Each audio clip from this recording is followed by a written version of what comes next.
হ্যাঁ করে শুরু। এই এই টপি এই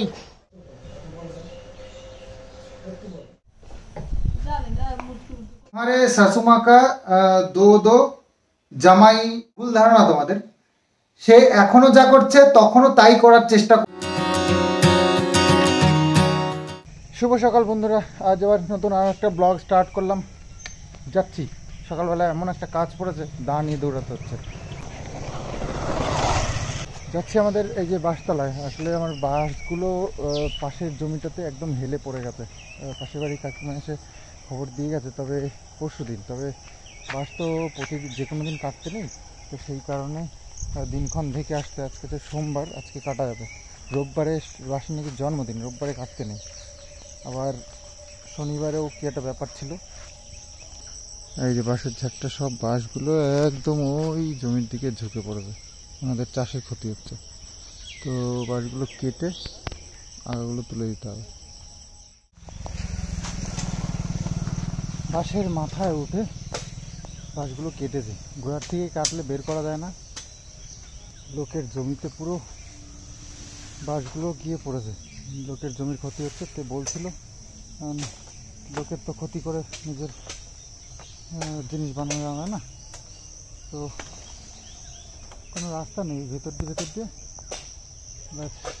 বাঁশের আগায় উঠে তারপরে অর্ধেকটা করে কেটে দিলাম। এখন পরিষ্কার হয়ে গেছে, ওই জমির মধ্যে সব বাঁশগুলো পড়েছে, সব কেটে নিয়ে আসছি। রিস্ক, প্রচুর রিস্ক। এই বাঁশগুলো না কাটলে এরকম ঝটকা মারে। লেগেছে এখানটায় লেগেছে, জ্বালা করছে। তো যাই হোক, সকালবেলা বিশাল খাটনির একটা কাজ করে ফেললাম। অনেক দিনই হয়েছে বলেছে, তো সব দিন তো কাটা যায় না, সেই কারণে দিনক্ষণ দেখে কাটতে হলো। এই যে কাঁচা বাঁশ, এগুলো ঝুড়ে এবার আনতে হচ্ছে জমি থেকে। এতগুলো সব বাঁশ সব কেটেছি, ওই আগায় উঠে ওইখান থেকে মাথা থেকে কেটে দিয়েছি। সব পড়েছে এখানে, সব ঝুড়ে আনতে হবে। এবার এই গুছিয়ে নেওয়াটাও মুশকিল, গরমের দিন তো আরও বেশি কষ্ট হচ্ছে। চলো কাজগুলো সারি এক এক করে।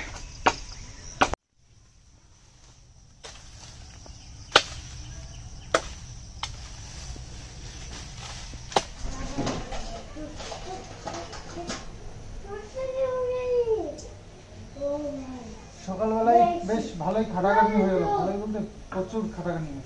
আচ্ছা ফল তোমার মাধ্যমে খাইতে হবে, বুঝলাম। মা কিষানে একাই খাবে সেটা না, লেবু খেলে উপকার আছে। লেবু এনার্জি বাড়ে, তারপরে প্রতিদিন যে কোনো একটা ফল খাওয়া উচিত।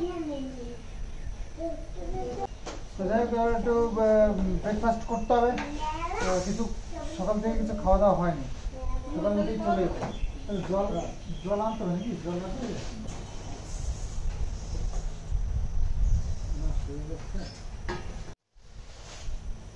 মুটকি যাবে,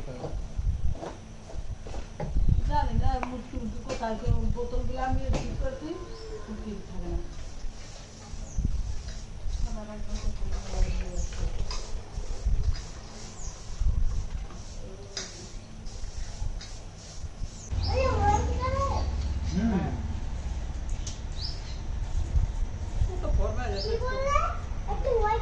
হোয়াইট কালারের ব্যাগ,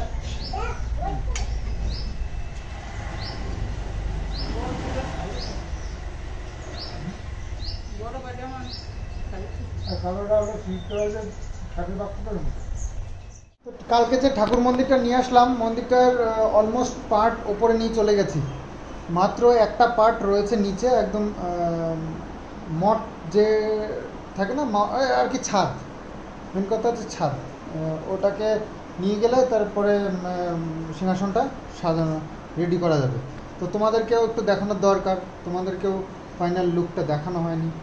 তো চলো নিয়ে যাই, তবে গিয়ে উপরে গিয়ে সেট করে তোমাদেরকে একটু দেখাই, নাহলে নিজেরও মন ভালো। আসলে ওইখানে অনেক রয়েছে, তো কোনটা ছেড়ে কোনটা নেবো ডিসাইড করতে পারছিলাম না, খুব প্রবলেম হচ্ছিলো লাস্টের দিকে। মানে এটা নেবো না ওটা নেবো, এটা আবার একটু পয়সার বাজেটের দিকটাও একটু তাকাচ্ছিলাম। তো সব মিলিয়ে লাস্টে একটা নেওয়া হলো। তো এখন ঘরে এসে সেট না করা পর্যন্ত মনে শান্তি হচ্ছে না যে কেমন নিলাম কেমন হলো সেটা। তো এই যে এই পার্টটা রয়েছে, এই ছাদটা, আর বাকি সব নেওয়া হয়েছে। ওরে বাবা, কিষানের এটা আবার গাড়ি।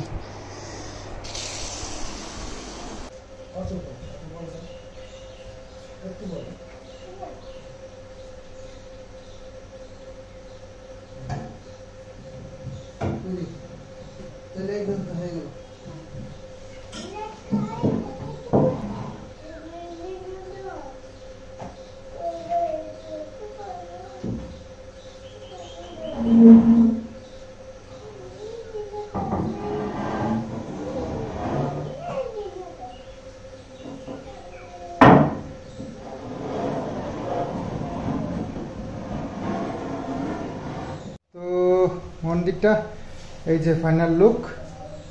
ওপরটা এটা, ছাদটা ছিল নিচে, আর এটার মঠ রয়েছে। এই যে মঠটা একটু ঘুরানো রয়েছে, এই দিকটা হচ্ছে সামনে।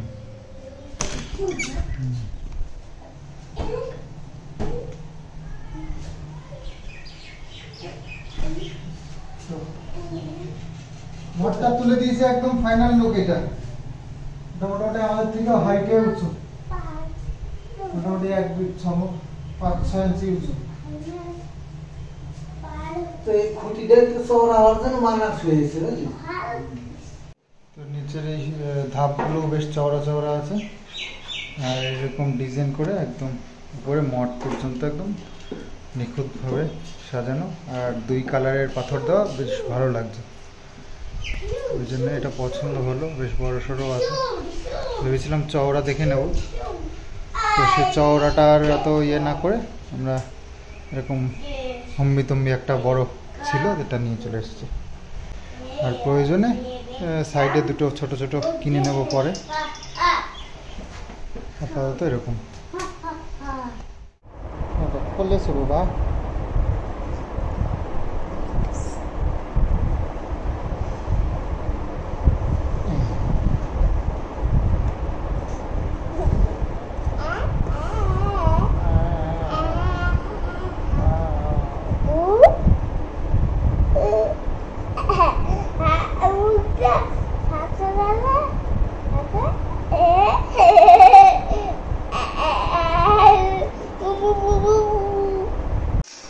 দুদিন যেহেতু বৃষ্টি হয়নি, 2-3 দিন ধরে বৃষ্টি হচ্ছে না, 3 দিন মনে হয়, হ্যাঁ। তো গরম বেশ ভালোই পড়তে শুরু করে দিয়েছে। তো ওই ছাদে আর থাকা যাচ্ছে না। তো আজকে আমরা ট্রান্সফার হয়ে গেছি নিচে। তো এখানে খুব ভালো লাগছে। মাঝে মধ্যে বেশি গরম লাগলে সানের উপরে শুয়ে পড়ছে, বেশ শান্তি লাগছে তখন। তো যাই হোক, এখন এই ভিডিওটা নিয়ে একটা ব্যস্ত রয়েছি, এডিটিং চলছে। কিষানুর পড়াশোনা হয়েছে, ছাদেই আসছে। তো পড়াশোনা শেষ করে নিচে এসছে।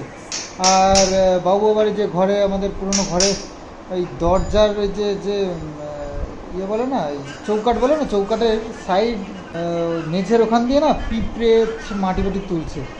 কি করে তোলে জানি না, উপরে দোতলাতেও তাই করছে, মানে কাঠ ফুটো ফুটো করে বের করছে। তো যাই হোক, ওইগুলো ওই ফাঁকাগুলো বন্ধ করে দিচ্ছে, একটা হোয়াইট সিমেন্ট দিয়ে ইয়ে করছে। আর মা রান্না করছে আমাদের আজকে ঘরেই, যে রান্নাঘরটা ওখানে। তো বেশি কিছু রান্না নয়, পাবদা মাছ এনেছিলাম আগের দিন, তো সেটা ফ্রিজে রাখা ছিল। ওই পাবদা মাছটা রান্না করবে আর ভাত করবে। তো এই গরমের মধ্যে আর বেশি খাওয়ার শখ নেই। কালকে জামাই ষষ্ঠীর স্পেশাল খাওয়া দাওয়া হয়েছে রেস্টুরেন্টে, তো সেই সব খেয়েই আমাদের আবার আজকে একটু মনে হচ্ছে প্লেন খাবার খেতে। তো ওই মাছটাকে একটু পাতলা ঝোল করে করবে, ওটাই খাবো। দেখো গরম, জীবজন্তুরও খুব, দেখো হ্যাঁ করে শিখেছে। এই টপি, এই ঘুমাচ্ছিস তুই রাস্তায়? বুঝতে পারছিস এটা রাস্তা, আমাদের যাওয়া আসা করতে হয়। মাপু কিন্তু ওট। এই যে দেখো বুঝতে, আরে বাপরে কত বড় করতে হয়েছে, এত বড় করতে হয়েছে। এটা সব এমনি সিমেন্ট দিতে হবে, তাহলে তো হোয়াইট সিমেন্ট এতখানি দেওয়া যায়নি। ওই পাথর মাত্র ছোট পাথর মিক্স করে দিয়ে দাও। এই দেখো পিঁপড়ে, দেখো এই দেখো পিঁপড়ে তলা একদম ফোপড়া করে দিয়েছে। আবার এটা তো ওই যে ভেঙে পড়ে গেছে অনেক দিন হলো, যখন প্লাস্টার করবো এই নতুন ঘরটা তখন এই সবগুলো করাতে হবে। তো মা রান্না বান্না করছে, মাছলি, পাবদা মাছলি এনেছিলাম, পাবদা, পটল দিয়ে আলু দিয়ে প্লেন একদম পাতলা ঝোল হবে। দেখো এত সব বেরিয়েছে ইয়ের থেকে, এসব মাটি, সব পিঁপড়েগুলো, এই দেখো কি অবস্থা। তো আগের যে দরজা দুটো দেখলাম সেটা তো গেছে, এটার গোড়ায়ও আছে, এটাও ভাঙতে হবে। তো এখন আর বাবু করতে পারবে না, তো বলছে এই দুটো, এইগুলো আগে ঠিক করে নিই। এইখানে দুটো আর ওইখানে আর ওইদিকে আছে দুটো তিনটে, আর এটারও একই অবস্থা মনে হয়। হ্যাঁ এই যে ফাঁকা হয়ে গেছে। তো যাই হোক, রিপেয়ারিং করতে হবে এগুলো, আস্তে আস্তে করে হোক। তো এই দেখো কাঠ খেয়ে ফেলেছে, এগুলো কিন্তু শাল কাঠ, এইগুলো শাল কাঠ, কিন্তু শাল কাঠ খেয়ে নিয়েছে, বুঝতে পারছো, এই খতরনাক পিঁপড়ে। এইগুলোকে ফেলতে হবে।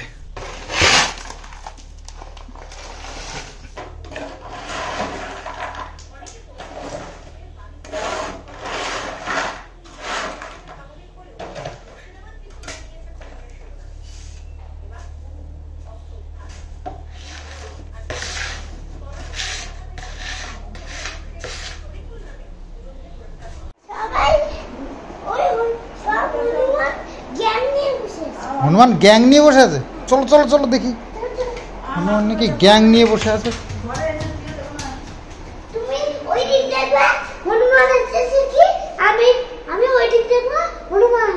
আচ্ছা ঠিক আছে, হামলা করতে পারে। হ্যাঁ হ্যাঁ, কোথায় কোথায়,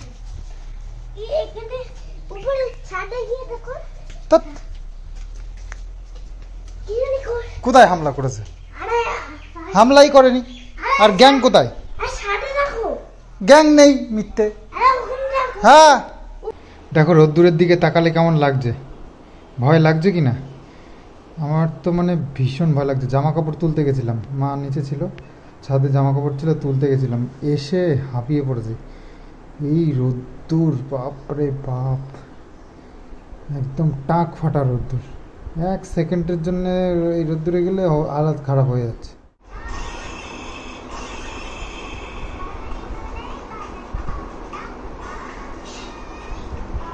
তো আজকে মা রান্না করছে পাবদা মাছ, সেই পাবদা মাছের ঝোল আর ভাত। মা স্নান করতে গেল সবে,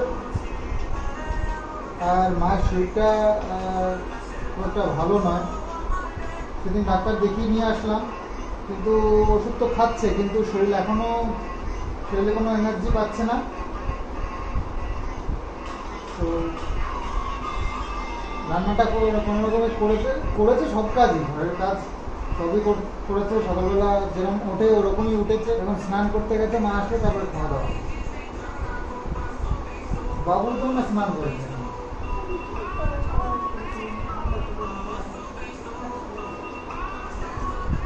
তো কিষাণুর টাইম হয়ে গেছে খাওয়ার, তো খাইয়ে দিই। কিষাণুকে একা খেতে দিলে ও একাই খাচ্ছিল, একা খেতে দিলে খেতে পারে, কিন্তু গুছিয়ে খায় না, একদম ছড়িয়ে ছিটিয়ে নেয়। ও একার মতন একটুখানি খায়, নাহলে ছাড়ে না। তো নিজে খেতে চায়, তো কিছুক্ষণ খাওয়ার পরে তারপরে আবার নিজে আবার খাইয়ে দিতে হয় পরে। উচ্ছে ভাজা আর পাবদা মাছের ঝোল আজকের লাঞ্চে।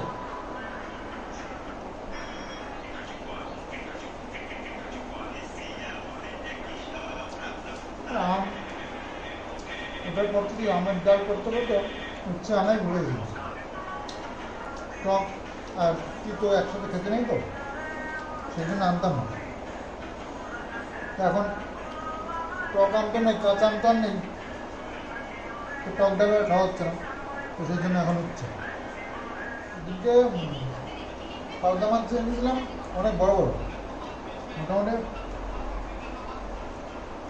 5টা মাছে 5টা হয়েছে না, 100 গ্রামের সাইজ। পাবদা মাছ 100 গ্রাম সাইজ মানে বিরাট। তো সেটা আবার 2 পিস করে দেবে। ষষ্ঠীর দিন সকালবেলা পর্যন্ত ঠিকই ছিল, দুপুরের পর বেশ গরম পড়েছিল। তার অনেকে আমাকে কমপ্লেন করেছে, সঞ্জিতা তুমি বলছো ঠান্ডা ঠান্ডা, আমরা তো কষ্ট করছি, এত গরম জামাই ভাপিয়ে দিচ্ছে। সত্যি দুপুরের পর থেকে না ভীষণ গরম পড়েছিল। অন্তত বেশি এদিক ওদিক করা হয়েছে তো ওই জন্য রংটা বেশ না।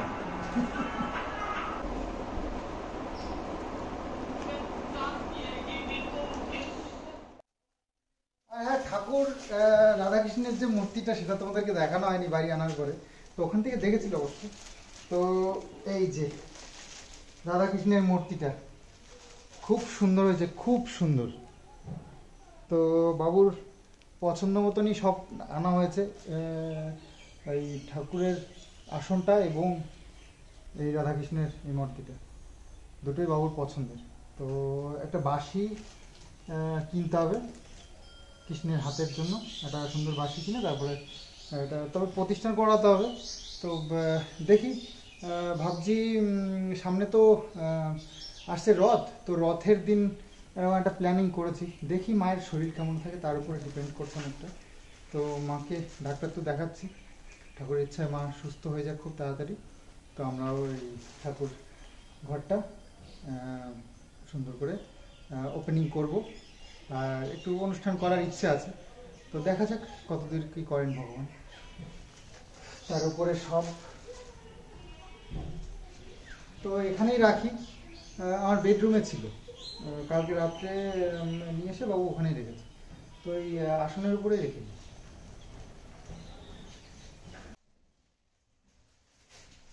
তো আসনটা একটু মোছামুছি করতে হবে অবশ্য।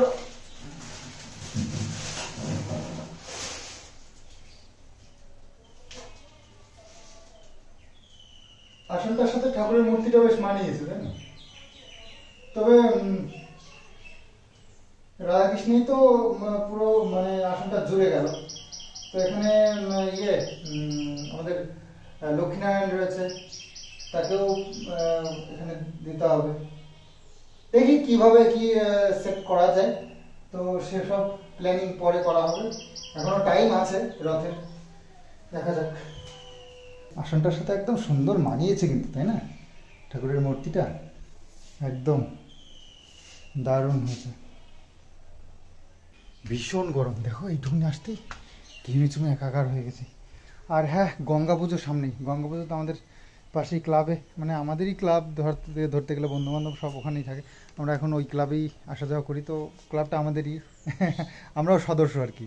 তো যাই হোক, ওখানে গঙ্গা পুজোর মেলা। তো এই ষষ্ঠীর পরপরই তো মনে হয় আর 2-3 দিনের মধ্যেই মনে হয়। তো যাবো, আজকে বিকেলবেলায় যাবো, তোমাদেরকে একটু দেখাবো। প্যান্ডেল কমপ্লিট হয়ে গেছে, কমপ্লিট হয়নি, কাপড় মারার কাজ চলছে। আর বাকি সব বন্দোবস্ত কী হচ্ছে, দোকান সব এক এক করে আসছে। তো যাবো ওখানে আজকে কিষাণুকে নিয়ে ঘুরতে, তোমাদেরকে নিয়ে যাবো দেখাবো একটু। মেলার সময় তো দেখবেই, তার আগে একটু দেখার মজাটা একটু আলাদা না? তো ব্লগটা বেশ বড় হয়ে গেছে, আর আমি পুরো সারাদিনের ব্লগ দিলে না একটা ব্লগে হয় না, অনেক বড় হয়ে যায়। তো সেই কারণে কেটে কেটে দেওয়ার চেষ্টা করছি। তো আজকে এখানেই শেষ করছি, আগামী পরের পার্টটা আসছে সন্দীপ মিত্র চ্যানেলে, তো আশা করছি দিতে পারবো।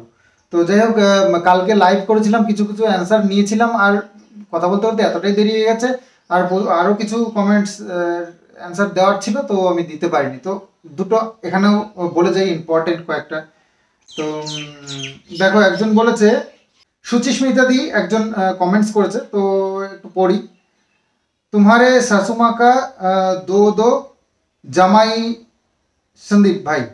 আচ্ছা, আমার শাশুড়ি মা, আমার প্রথম কথা সুচিস্মিতা দি, আমার শাশুমা বলতে কেউ নেই এখন আর। তো আমার পরিচয়টা বাদই দাও। তো যার কথা বলছো তার না দুটো নয়, তুমি ভুল করছো, তিনটে জামাই আছে, তুমি হিসাবে ভুল করছো, হিসাব করে দেখো। তো যাই হোক, যার কপালে আছে, বেশি তো সবার কপালে জোটে না, তার জুটেছে, এক মেয়ের 3 জামাই, মানে কপালই কপাল, মানে বিশাল ব্যাপার তার। তো যাই হোক, খুব সুন্দর ষষ্ঠী মানাক, এটাই আমি ভগবানের কাছে কামনা করি। দীপাপুর কাইট, এটা প্রোফাইল নেম আছে। আচ্ছা, সন্দীপ সত্যি একটা সংসারিক ছেলে। টেপি চলে গেলেও সন্দীপ খুব সুন্দরভাবে বাড়িটা সাজিয়ে তুলেছে। আর টেপি একবার ফ্ল্যাট একবার বাড়ি এই করে বেড়াচ্ছে। তো আমি তোমাদের একটা কথা জানিয়ে দিই, এই যে কমেন্টসটা করেছে না, তার মানে এই কথার অর্থ হচ্ছে গিয়ে টেপি এই ঘর বাড়ি সাজিয়ে গুছিয়ে রাখতো। এটা ভুল ধারণা তোমাদের। সে এখনো যা করছে তখনও তাই করার চেষ্টা করতো, কিন্তু পেরে উঠতো না সবসময় আর কি, সবকিছু পেরে উঠতো না। তো সেই কারণেই স্বাধীনতা পাওয়ার জন্য এইগুলো করেছে। তো স্বাধীনতা পেয়ে এখন তার মূর্তি দেখাচ্ছে। তো নেচার মানুষের একটাই হয়, তো এটাই ছিল, মানে শুয়োরের গু খাওয়া অভ্যাস, তো সেটা কি করে ভালো হবে। তো যাই হোক, আরেকটা কথা বলেছ যেটা, আমি সংসারটা গুছিয়ে, সংসারী ছেলে এবং গুছিয়ে রাখি। তো সংসারী ছেলে অবশ্যই, কিন্তু গুছিয়ে রাখাটা কোনোদিন ছেলেদের দ্বারা সম্ভব হয় না, একটা মহিলাকে ছাড়া। তো আগাগোড়াই আমার মা সংসারটাকে গুছিয়ে এসছে। আমি সংসারী ছেলে, হ্যাঁ আমি হেল্প করি মাকে, যেটা যেটা প্রয়োজন এনে দিই, বা আমি চাই সংসারটা গুছানো থাক, এটুকু আমি করি। কিন্তু মেন এই সংসারটাকে গুছিয়ে রাখার কৃতিত্বটা কিন্তু মায়ের। আমি দেখে এসেছি ছোটবেলার থেকে মা কি করেছে সংসারটার জন্য। সংসারটা ধরে বেঁধে আটকে এই এই পর্যন্ত পৌঁছেছে সে। তার কাজকর্ম দেখেই বুঝতে পারো। আর হ্যাঁ, বাবুও প্রচুর খেটেছে সংসারের জন্য। আমার পিসিরা, আমার বাবারা 4 বোন 1 ভাই। তো 4 পিসিকে বিয়ে দেওয়া থেকে শুরু করে সব কমপ্লিট করে তারপরে নিজের পায়ে দাঁড়ানো। চাষি ফ্যামিলি জানোই কেমন হয়, মানে অগোছালো টাইপেরই থাকে চাষি ফ্যামিলি, গুছিয়ে ঘর বাড়ি করা খুব মুশকিল। তো সেই জায়গার থেকে আস্তে আস্তে করে জমি জায়গাও কিছু এদিক ওদিক হয়ে গেল। তো একটু গুছিয়ে আসলো সংসার। সেই চাষি থাকলো না, তারপরে আস্তে আস্তে করে ব্যবসায় বাবু ঢুকলো। বেয়ারিংয়ের দোকান ছিল, ব্যাটারির দোকান ছিল, তো সেইগুলো করলো। সেই করে করে আজকে বাবু অনেকদিন অবসর নিয়েছে। তবে বাড়ির কাজের থেকে অবসর তো কখনো নেওয়া যায় না, তো সেগুলোই করছে। এখন আমি যেটুকু ইনকাম করি তার থেকেই আমরা সুখে শান্তিতে বসবাস করছি। সংসার যেটুকু দেখছো গোছানো, এটুকু করেছি। তো সবই ভগবানের আর তোমাদের আশীর্বাদ, তো তাই নিয়েই চলছি এখনো পর্যন্ত। তো যাই হোক, অনেক গল্প হলো, ব্লগ বড় হয়ে যাবে। তো চলো আজকের মতন শেষ করি এখানেই, নমস্কার। তো আগামী ব্লগে আসছি। আর সন্দীপ মিত্র চ্যানেলে নেক্সট ভিডিওটা আসছে আশা করছি। তো তোমরা অপেক্ষায় থাকো। তো বাই বাই।